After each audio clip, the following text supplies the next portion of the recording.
Welcome to the Heart and Soul Wellness Podcast, where we inspire women by teaching applicable skills and tools and assisting them with connecting with one another, healing, and aspiring to their highest selves so they can reach their full potential.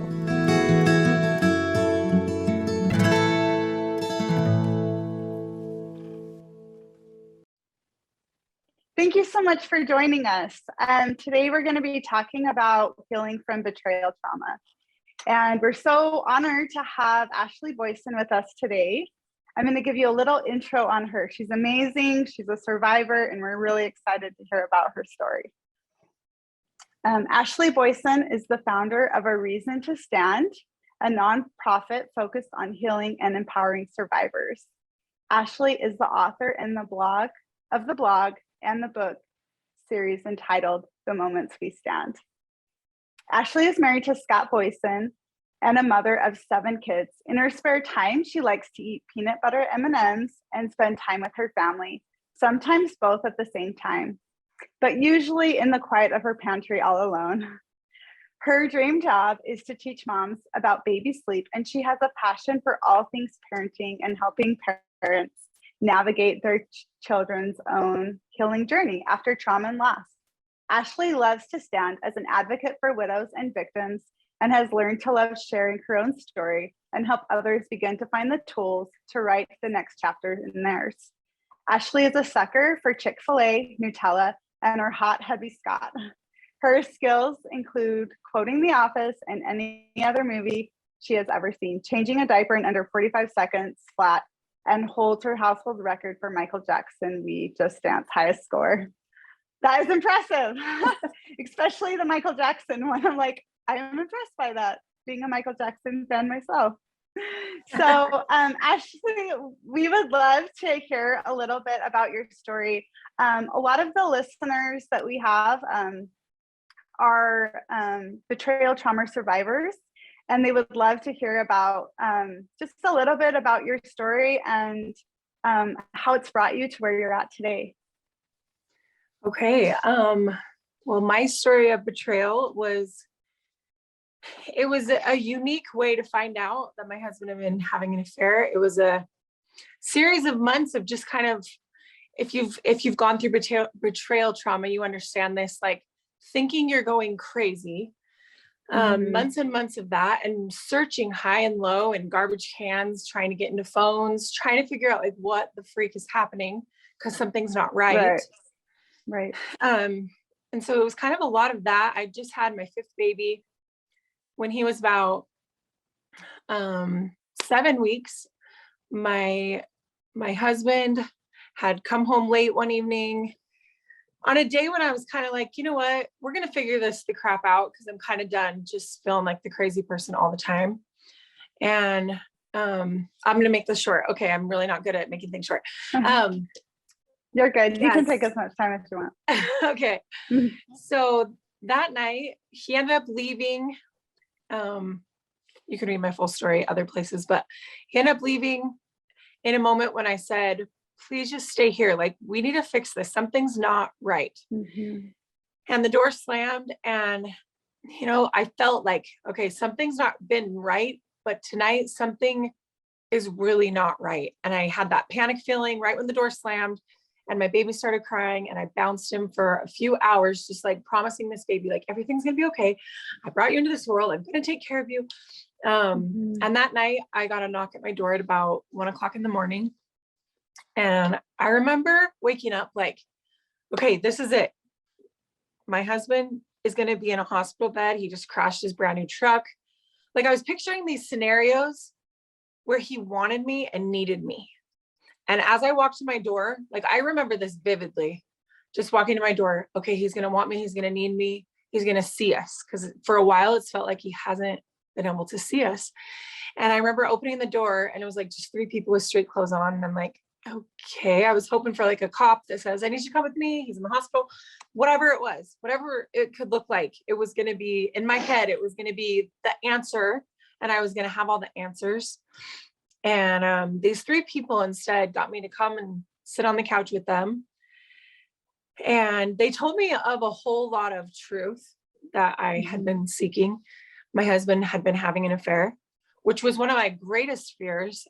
And something I think deep down I really did know, but never had any tangible evidence or words or anything. Like I just felt like maybe that was what it was going on. They told me that the paralegal that worked for our office, her husband had come and found them. She was the one he was having an affair with. And the husband came to this Walgreens, found them, and had a gun in his hoodie pocket. And my husband was shot once in the forehead and once in the heart. And he was gone. And I think like the hardest part about that moment, I mean, there's 4 billion hard parts about that moment, but the betrayal, like so many widows that I know, they're like, oh yeah, my husband died. It was just like this amazing moment that we knew we loved each other forever. And for me, it was like, who am I? What? I thought I was this, and I thought my life was this, and it wasn't any of it. It's all crap. And the betrayal and the first wave that actually came over me that night was like this feeling of, I wasn't crazy. Like the wife that just found out her husband was cheating on her and she knew it all along. I was that for a minute, but then it was just so masked with all these other things of, okay, you're not crazy. But then I felt guilt for even thinking that because now he's dead. And there was just all these weird, it was just this jumbled divorce / death / murder / you don't even know if you're safe in your own skin moment.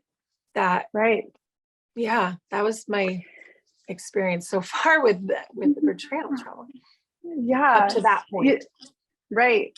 And you know, I think so many of our listeners can empathize with the deep sorrow and pain that you experience when you have a partner who's betrayed you, and on top of that you are dealing with the loss and a murder, right? Like all of those things together. I'm curious about how you were able to survive that, how you were able to get through that. What things helped you to navigate your life again? Do you want to know what I did wrong or what I did right first? You can share both in whatever order you want to. You know, I think the one thing I'm going to start with some things I did wrong, because I really like to focus on what you can do right. A lot of things that I did wrong were, I guess, avoiding the pain. I did a lot of, nope, we shove it under the rug. We don't let them put pictures of my kids on the news anymore. We get mad. I'm angry at him. I'm angry at the other man. I'm just angry. And angry was like easy, super easy. But I didn't actually let myself feel the pain as often. As soon as the pain would come, it was like, nope, anger. I'm pissed. I hate everyone. I hate this life. And that is one thing that I feel like carried me a little bit through it, which like you can't really control sometimes, especially in those moments when it's just the fog all the time. Right. But I wish I would have snapped myself out of the anger a little bit more by saying, this actually hurts. Like I'm showing up angry and I'm pissed off at everybody and I want all this clothes out of my face because I don't even want to remember that he existed. But it wasn't really because I was mad. It was because I was hurting. Right. And I felt broken and I felt alone and obviously betrayed. And so I wish I would have known that there was another option, like acknowledging the actual pain instead of trying to cover it up. Right. That would have been really helpful, I think, work through it faster instead of trying to run from it. Right. So acknowledging and honoring the feelings that were there and being really true and authentic with them and holding space for them. Yes. I think that takes some learning, I think, right? It just doesn't seem like something we get right away. Right. For sure. You know, right. Yeah. Yeah. Because, you know, one, you're dealing with the shock, and then there's all the stages of grief that we go through. And I think that being able to hold space and honor, for me, it's taken the skills of sitting with emotions and practicing, right? Totally. So, yeah. I think for me, it was so hard to slow down because the whole town really was watching. Like I'd go into public and everybody seemed to know me and what was going on. And I felt like for the first time, like all I ever really wanted was to be a mom and a wife. And for the first time, like, I just felt like I was in a fishbowl. And so to acknowledge any feelings besides anger, I was like, what if someone's watching? Like, I'm just weak if I do this, you know? Yeah. So that's another thing I did wrong, like worrying about what everybody else thought. going to the park with my tiny little children and feeling like if I don't get dressed up and somebody sees me, they're going to be like, oh, no wonder why he cheated on her. Like, it was just always in the back of my head. And that's really where confidence is. Confidence is knowing that other people have an opinion about you and not caring. Right. But I didn't know how to do that. Like, I worried so much. My anxiety wasn't just the fear of guns and things, bad things happening, and you never know what tomorrow's going to bring. It was the fear that everybody knew I wasn't enough. And I didn't want to give them any more evidence on why they should think that or talk about that. Yeah. Do you feel like a big part of that is connected into what you were already dealing with prior to the events that led up to it, right? Like the thinking, oh, something's going on, that there was betrayal happening, and that you kind of felt it before you actually knew it, you know? Totally. Yeah. I used to be so angry too, that like, how come some girls get to look at their husband in the face and go, that's not fair. I get to choose now what the future looks like. And I always got stuck on the why of like, why did I get that moment? That night, he could have told me everything. And then, yeah, maybe the ending wouldn't have changed, but at least I would have a choice to go get the crap out of our house. Or, you know what, I'm going to love you through this and pray about what my life got to look like. But instead, three people's choices, it felt in that moment, took away my choice to make those decisions. Right. Yeah. So as you reflect on the parts that you feel like you did right, tell me about that. What are the parts that you're like, okay, this is how in the midst of all of this crap that I was able to find my strength and understand more about me and my purpose? One thing that I feel like I did right from the very beginning, and I watched my parents go through a divorce, and I think watching my mom do this really helped me. It wasn't the same situation, but acknowledging that their dad had good in him, which was really hard to do. And sometimes I had to fake it, but knowing that someday they're going to go, wait, part of me is him. So knowing that they're one day going to go, he's part of me. Like, if he's a piece of crap, then I'm a piece of crap. So I try to focus, even when they came to me with things from other people, like this person said this, I would always try to tell them the truth, because ultimately, like, lies are what got us here. If I always tell the truth and respond with truth, at least somewhere they can go, at least mom always told us the truth, you know? So that was another thing. I was like, I'm always going to tell them the truth, but I'm also going to share with them truth, but say, let me tell you this time when your dad did this amazing thing for this family.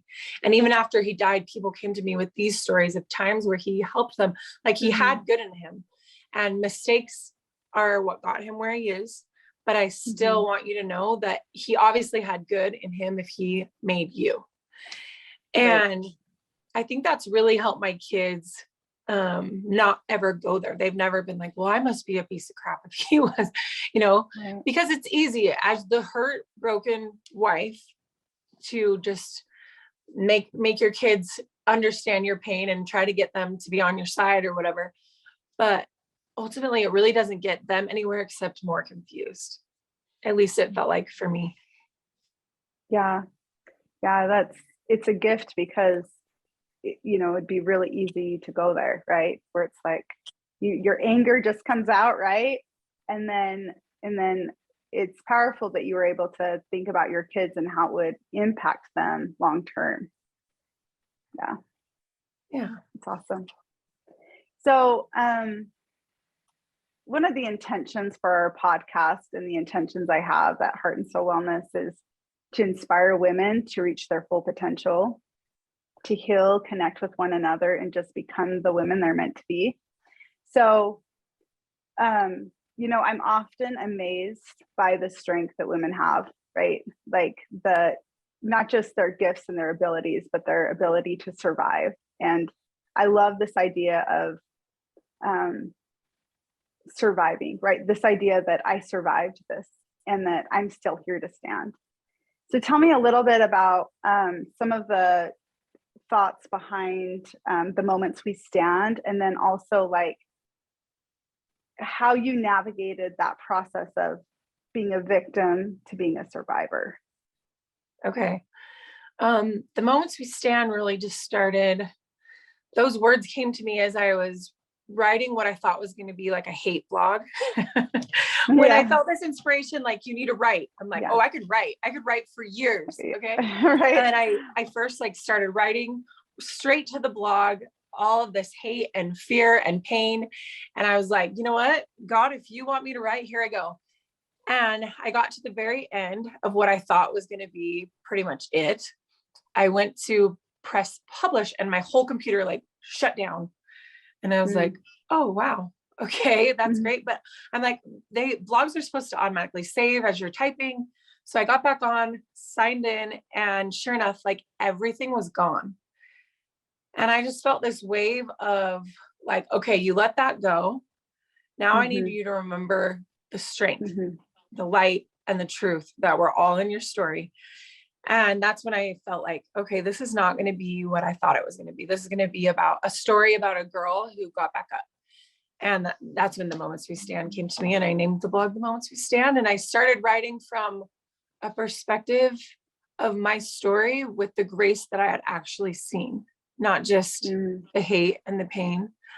And every time I went to write, it was like the spiritual journey of remembering. Luckily, I'd kept some journals of things. And as I'd read them, like it would just come back to me like, oh my gosh, like this day that felt so dark. Really, there were these little glimmers of light throughout every single day. Every single time I was in the courtroom, every single time I was driving, like everywhere I went, it wasn't just this broken girl who I thought I was needing to hide from and change and try to remember who I was before this all happened. It was a story of a girl who felt super broken, but really had strength the whole time.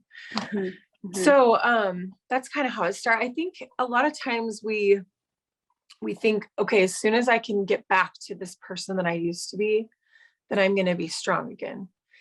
But that's really not how life ever works. We more go through these hurdles that either strengthen us or break us, and we really do get to choose, because the story itself isn't what either breaks us or makes us. It's how we look back or how we stand up in that moment and remember our truth. It's not just letting go of what other people think about us, which that is huge. Disconnecting. This was one of the biggest ones for me. Disconnecting about what anybody thinks about me has been the most powerful tool for sure, but also connecting to who I really am, despite the story, despite the struggle, despite all the things that I feared I was because of 3 people's choices, but just connecting to who I really am. And who I really am was there all along, which is easy to remember because that's who you are, So yeah, just remembering your truth, remembering your strength, and realizing that even in your weakest days, it was still there. Oh, it's so beautiful. I'm curious about, because I mean, as you know, betrayal affects us emotionally, physically, spiritually, just the whole realm, right, of our being. So as you were healing, what helped you to access that, rediscovering those parts of yourself, right? Rediscovering who you really are, and not necessarily going back to who you were before, but becoming, this idea of becoming who you're meant to be. Oh, let's see. Really, well, writing for sure did that for me, gave me that gift to kind of look back. Realizing that I was not the only person hurting in the world was huge for me. Because when you're in that victimhood, when you're in that fog, and that's the only word you can even use to describe the internal battle and the external things that just feel like your life is never going to be the same, that traumatic moment, whatever it is after that. And some people's fog lasts a long, long time, and other people's is pretty quick, and they're like, I'm ready to just be me again. For me, I felt like I battled the fog for a really long time. And I even tried like antidepressants. I tried anxiety medication. I tried all these different things. And until I really embraced my story, and it wasn't just writing it, it was believing that I was still the same person, believing that I could forgive and believing that I could look at the past and say, you know what, this wasn't my fault. Because I think as women, especially, we take it on like, well, if I would have done this, if I would have done this, we want to fix stuff. And for me, that was hurting me, trying to look back and like, what could I have done different? Why did this happen to me? Why? And start going, okay, this happened to me. How am I still going to carry on? How am I still going to show up every day for my kids, who some of them kind of look like him? How am I going to be okay with the fact that people walk up to me on the streets and say, what did you think about that murder trial last week? Like, how do I keep functioning as a human if I keep holding on to this why? Like, I'm literally going crazy. But as soon as I started asking that different question, how do I show up? How do I let myself heal? How? The word how versus why changes the entire view of life. Because how gives you tools and answers, and why just keeps you stuck in the fog and stuck in this cycle. Yeah. It keeps you trapped for sure, huh? Yeah. You know, one thing that comes up for a lot of us that are healing from betrayal is this idea of what could a relationship possibly look like after I've experienced betrayal, and how can I trust again? You know, what does that look like in my life? Yeah. And I'm really curious about how you navigated the ability to trust again after the deep pain and sorrow of your betrayal. I think for me, it's been an interesting healing journey in itself, trusting again. But for me, I was like, there was a point where I was like, you know what? I didn't do this. Regardless of who I am. Like, he was being crazy and I didn't go out and sleep with anybody or cheat on anybody. Like, I have this gift that I was giving to him every day without any questions asked. I was always loyal and I always showed up, and I wanted to be his wife and I wanted to take care of him. And he's the one that didn't see that or cherish that or honor that. And the first time I got remarried, I was all in. Like, there were times when I would get some anxiety about things, but for the most part, like, I was proud of myself that I could open up again, because you start to feel those walls. And then, you know what? I had prayed really hard the night that Emmett died for this do-over, like, just bring him back. Let me have this do-over. And that's kind of what my second marriage ended up being for me. It was this gift of a similar scenario. And I was like, I would have fought Emmett. I would have sat right here. I would have said, we got this. We're going to figure this out. We're going to stand side by side. And then I felt like God asked me to be a different kind of brave. He was like, you know what? You didn't deserve this the first time, and you sure as heck don't deserve it this time. And I want you to go. I want you to show yourself that you're enough to walk away from this. And I was like, but wait, no, remember when we talked about this, when this was happening with Emmett, I was going to stay, I was going to fight.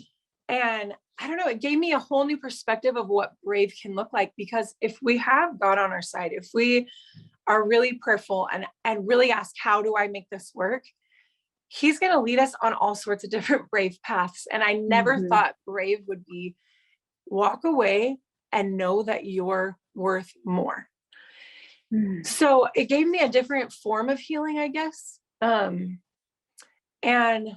with that, I know that you're worth more.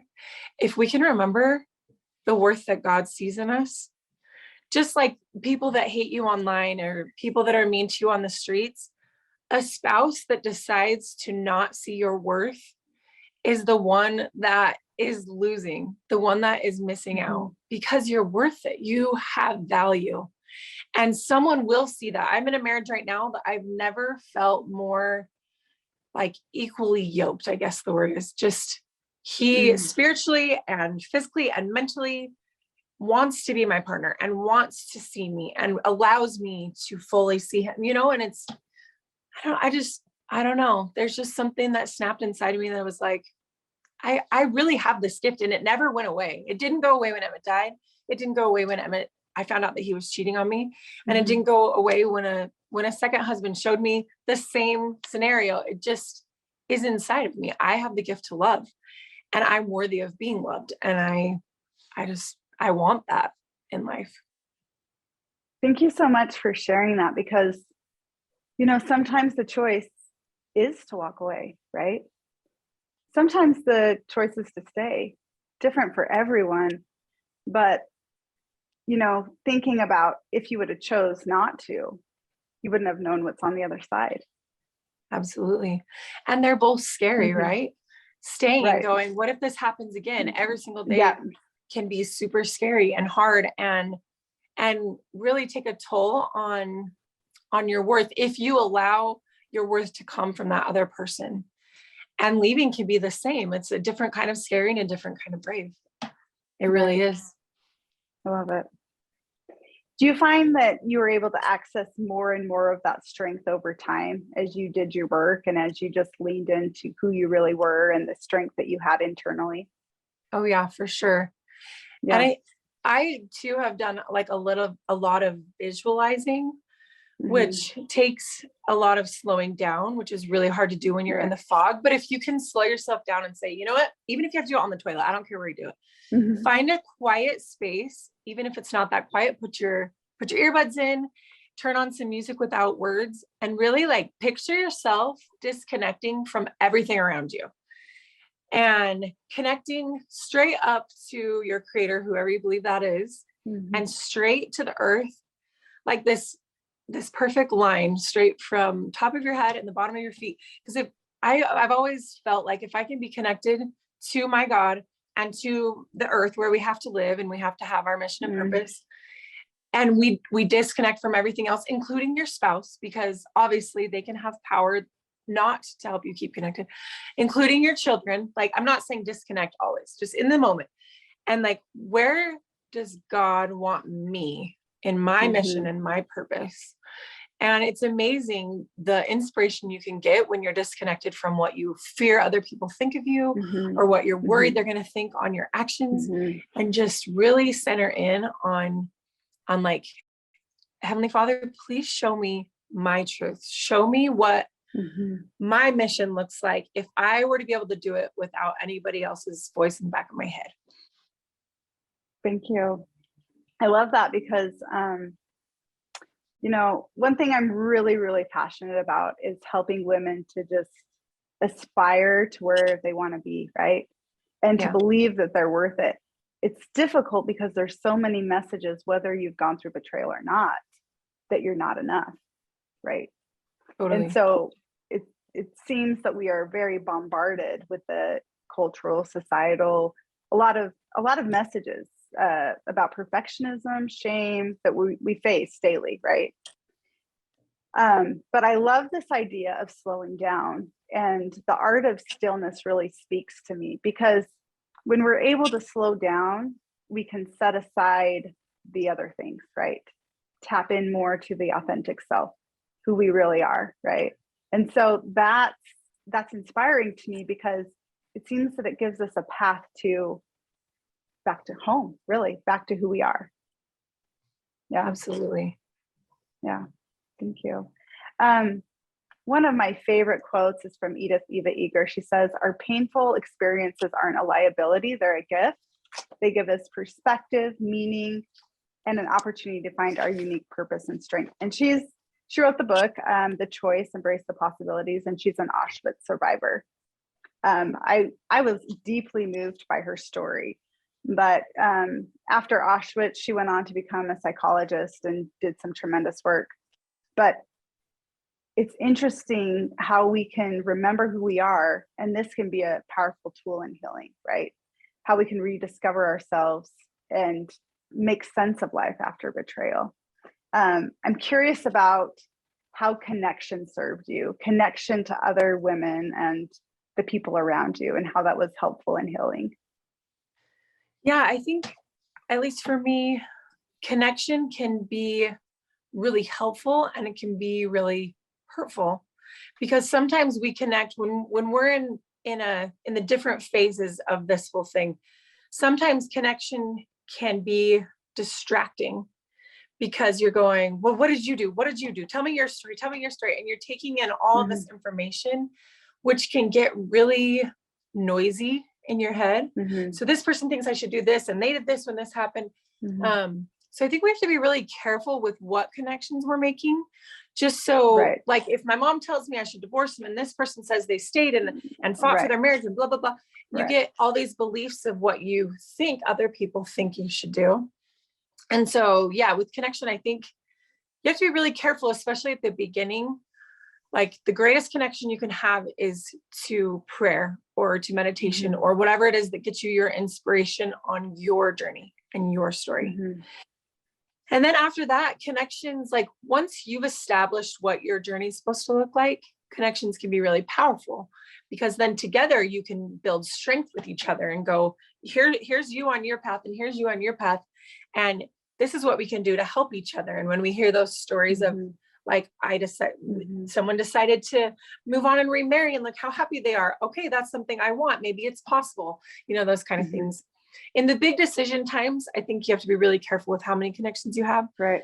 And even after that, like, I don't know, it just seems like sometimes our connections can be a little toxic. So just really make connections that bring light into your life.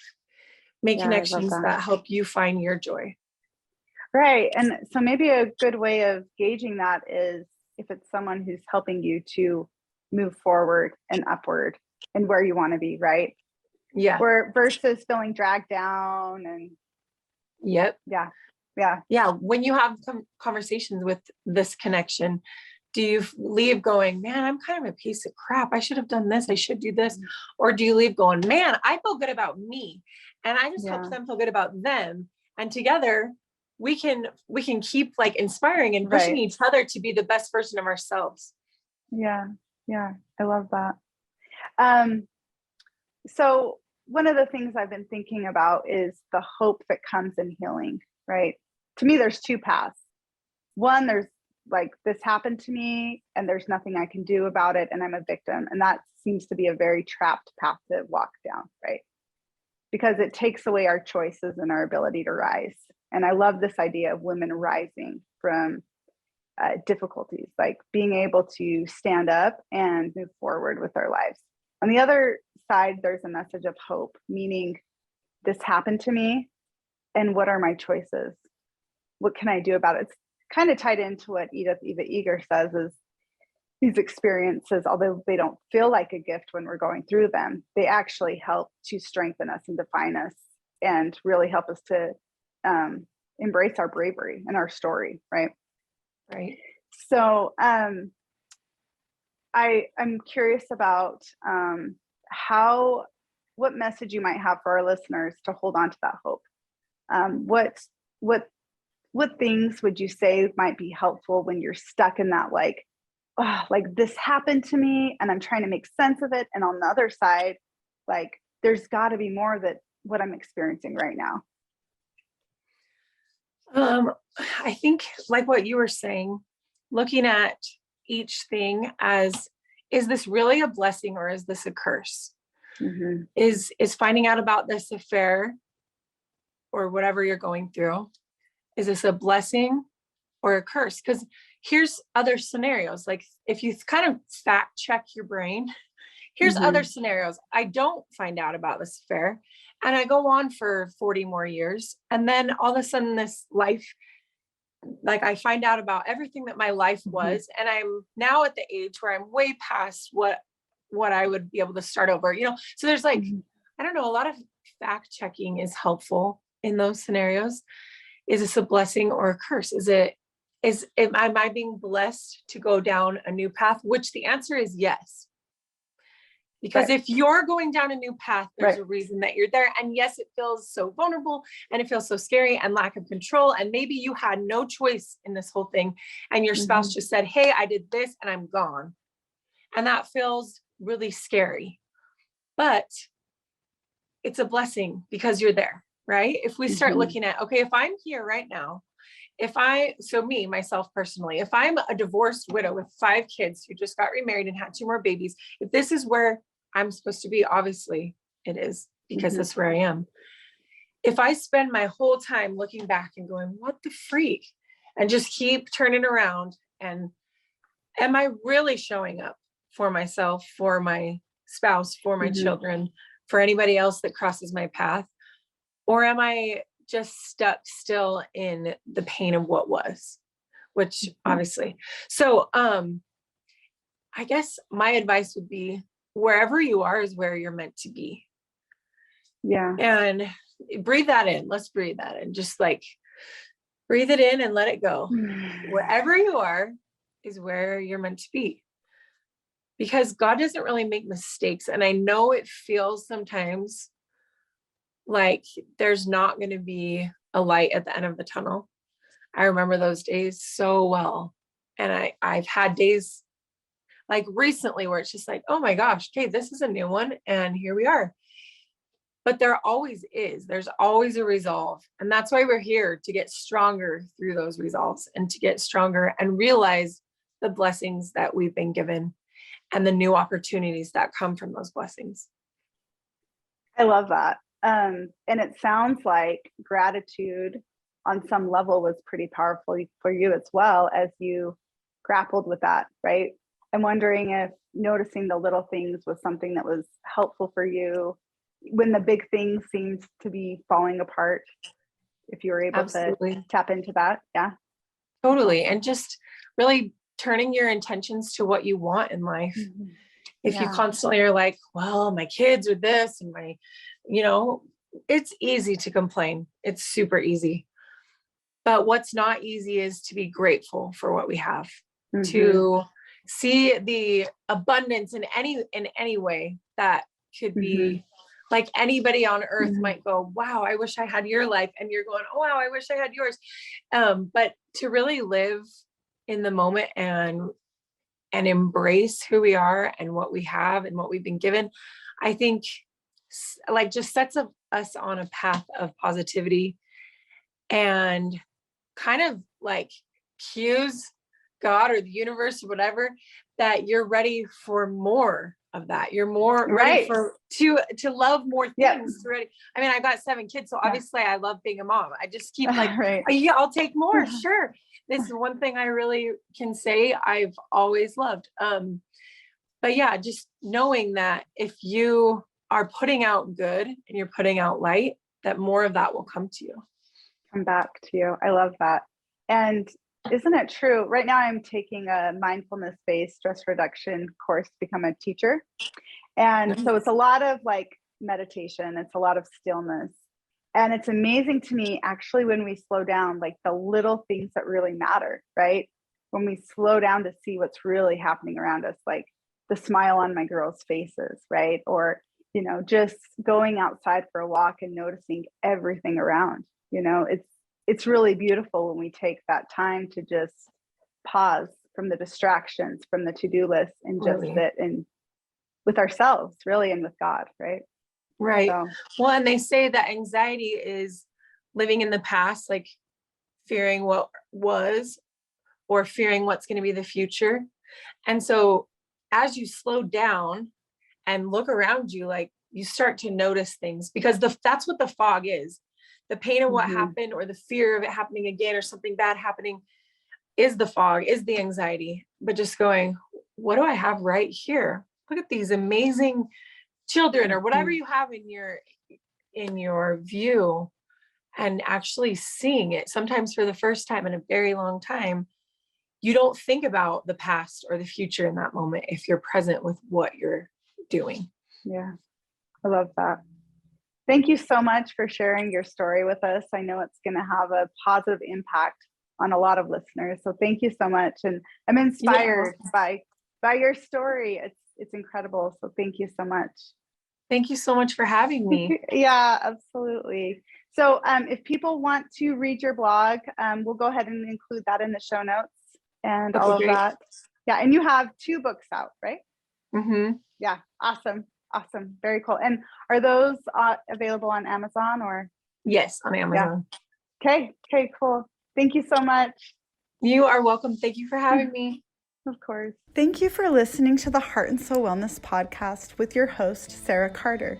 Make sure to like and subscribe. And if you have any thoughts about what we talked about today, leave a comment. Also, you can find us at heartandsoulwellness.org and on Facebook and Instagram. Join us again as we continue to help women heal, connect, and aspire to their true and authentic selves.